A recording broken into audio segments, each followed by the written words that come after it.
Please, let my child go. Take me instead.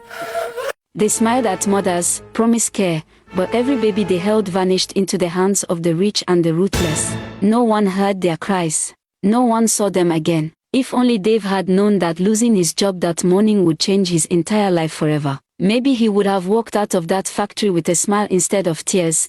Dave wasn't just any worker at the downtown factory. He was a man who once dreamed of wearing a white coat, saving lives, and hearing people call him Dr. Dave. But life had other plans. The country's economy had collapsed, hospitals stopped hiring, and brilliant minds like Dave were forced to settle for whatever came their way. For him, that whatever became a job at a noisy factory filled with smoke, sweat, and struggle. For 3.5 years, he gave his best. He came early, left late, and trained younger staff without complaining. Everyone believed that this year would be different. Rumors spread that the factory would finally promote some of the old staff and increase salaries. People were excited, even Dave. He had already planned how he would spend his money, but when Oga Bling Bling, the factory's director, stepped out of his tinted car that morning, everything changed. He smiled like a man with good news, but his words hit harder than a hammer. There would be no promotion, no salary raise. Instead, there would be layoffs and salary cuts. The room fell silent.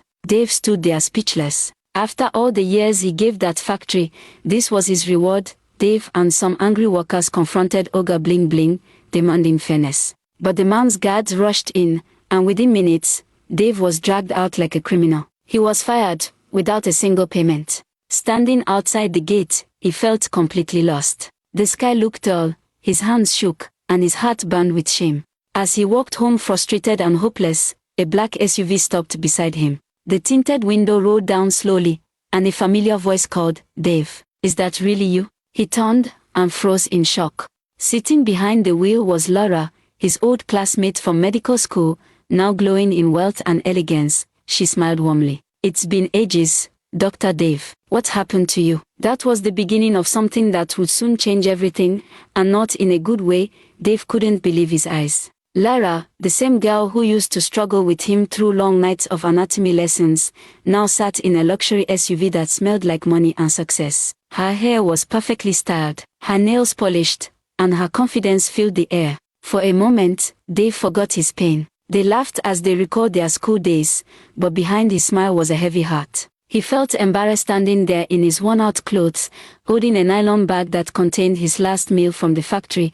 Laura offered him a ride, and he accepted. Inside the car, she told him she now owned a private hospital in the city. She had gone abroad after graduation, worked for a few years, and returned to invest. Dave listened quietly, pretending to be happy for her, but deep down, he felt small, like life had left him behind. When she dropped him off, she handed him a small white card with gold letters, "Dear Lara Benson, CEO, Lifecare Medical Center." That night, Dave couldn't sleep. He kept staring at the card. Everything about it screamed success. He thought about how he once dreamt of opening his own maternity clinic, a place where women who couldn't afford care could deliver safely. But now, he was just an unemployed factory worker with no savings. The thought hurt deeply. By morning, he couldn't take it anymore. He picked up the card and dialed the number. Laura answered with her usual cheerful voice. "Dave, I was hoping you'd call," she said. They agreed to meet at a fancy restaurant.